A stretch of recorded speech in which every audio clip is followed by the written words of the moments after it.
সুযোগটা কিন্তু রয়েছে ধোপাদি নাম্বার 6 এর ফয়সাল এবং ইতিমধ্যেই এই ব্যাটার থেকে কিন্তু আমাদের সাথে এই টুর্নামেন্টের প্রধান অতিথি মহোদয় জনাব মোহাম্মদ ইকবাল হোসেন সভাপতি মনিরামপুর থানা বিএনপি তাদের মূল্যবান সময়কে উপেক্ষিত করে দর্শকদের মাঝে উপস্থিত থাকবার জন্য এবং আরো কিন্তু গেস্ট ব্যাটার আমরা দেখছি জনাব বীর মুক্তিযোদ্ধা খান মোহাম্মদ আখতার হোসেন সাবেক সিনিয়র সহ সভাপতি মনিরামপুর থানা বিএনপি তিনি কিন্তু আমাদের সাথে সরাসরি কানেক্টেড রয়েছেন।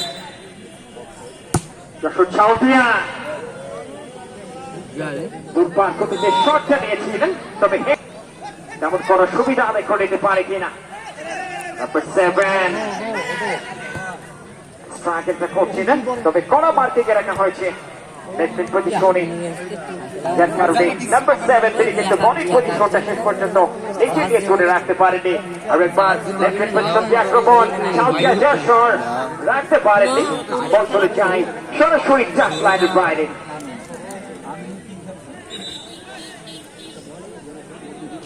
সম্মানিত শ্রোতা মণ্ডলী, এই টুর্নামেন্ট যাদের আয়োজনে আপনারা কিন্তু ইতিমধ্যেই অবগত হয়ে গেছেন, মানবতার সেবক রেমিটেন্স যোদ্ধা ফাউন্ডেশন, এবং এই টুর্নামেন্টে বিশেষ করে কমিটি বৃন্দের যে সকল জার্সি রয়েছে সেটি কিন্তু স্পন্সর করেছে। বিশেষ করে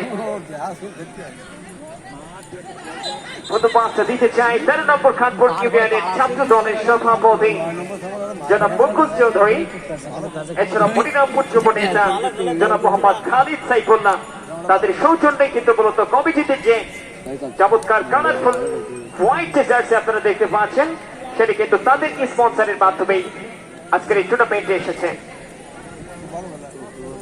বেশ চমকপ্রদ একটি আয়োজন এবং যার সফল রূপকার হিসেবে মানবতার সেবক রেমিটেন্স যোদ্ধা ফাউন্ডেশন। একবার আক্রমণে যাওয়ার চেষ্টা যশোর ছাউদিয়া, তবে শেষ পর্যন্ত ধোপাদি ফুটবল একাডেমি তাদের দিয়ে ধরে নাম্বার 13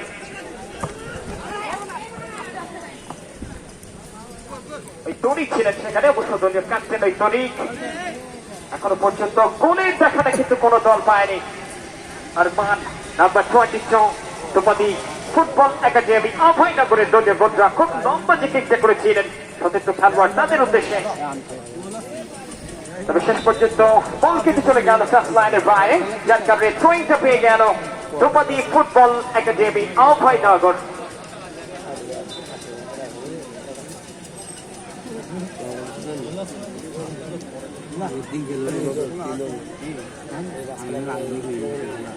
সাথে ধোপাদি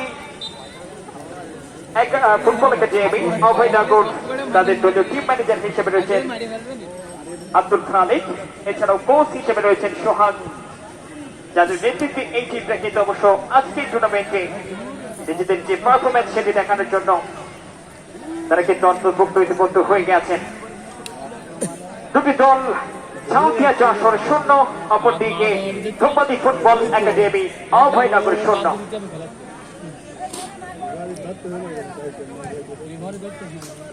আমি দৃষ্টি আকর্ষণ করছি যশোর ছাউদিয়া দলীয় টিম ম্যানেজার, অবশ্যই আমাদের কমিটি বক্সের এখানে খুব দ্রুতই চলে আসবেন। যশোর ছাউদিয়া সম্মানিত শ্রোতা মণ্ডলী, আমরা অবস্থান করছি দ্বিতীয়ার্ধের প্রায় 13 থেকে 14 মিনিটে খেলা কিন্তু অতিবাহিত হচ্ছে, আর যেখানে ইতিমধ্যেই দুই দল গোল নামক যে সোনার হরিণ সেই সোনার হরিণের দেখা এখনো পর্যন্ত পায়নি, অর্থাৎ ছাউদিয়া যশোর 0, অপরদিকে ধোপাদি ফুটবল একাডেমি অভয়নগর 0। এবং এই টুর্নামেন্টের মধ্যমান থেকে important and impressive role play করছেন ওই বাংলাদেশের জাতীয় রেফারি জনাব হুমায়ুন কবির, সনবের সাথে গৌরবের সাথে অবশ্য যিনি রেফারি জগৎটাকে শাসন করছেন এবং যার বিশ্বস্ত দুই সহযোগী হিসেবে রয়েছেন বীরেশ্বর মন্ডল, অপরদিকে জনাব মোহাম্মদ রফিকুল ইসলাম। রাইটিং পজিশন দিয়ে আক্রমণ, তবে শেষ পর্যন্ত বল কিন্তু আরেকবার টাচ লাইনের বাইরে ধোপাদি ফুটবল একাডেমি তাদের অনুকূলে। সম্মানিত শ্রোতা মণ্ডলী, আপকামিং হাই ভোল্টেজ ম্যাচ যেখানে ঠিক বিকাল 4 ঘটিকায় এই ভেন্যুতে আপনারা দেখতে পাবেন খুলনা ডুমুরিয়া ভার্সেস নড়াইল এক অপরের মোকাবেলা করবেন 3 থেকে 4টায় যুক্ত থাকবেন খামারবাড়ির এই মাঠ থেকে। এবং প্রথম রাউন্ডের শেষ ম্যাচ সেটি কিন্তু আগামীকালকে অনুষ্ঠিত হবে।